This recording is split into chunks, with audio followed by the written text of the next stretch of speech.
ભાઈ? જવતભાઈ શરમ જોટા મારે છે. બોનેટ ખોલો.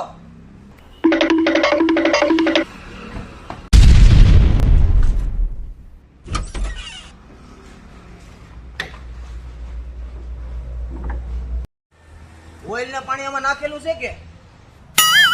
હા એ તો હમણાં જ બદલાયું. બેટરીમાં મને કઈ વાંધો લાગતો છે નહીં. બેટરી તો નવી જ છે. રેડિયેટર નો પંખો ફરતો નથી લાગતો. ના ના એ તો શરૂ જ છે, એનો તો અવાજ કમ્પ્લીટ આવે છે. મને એવું લાગે છે આનું એન્જિન બનાવવું પડશે. તમે એક કામ કરો, કારીગરને બતાવી જો. કારીગર? તો તમે કોણ છો? એટલે હું તો સા વાળો છું, કારીગર અંદર છે.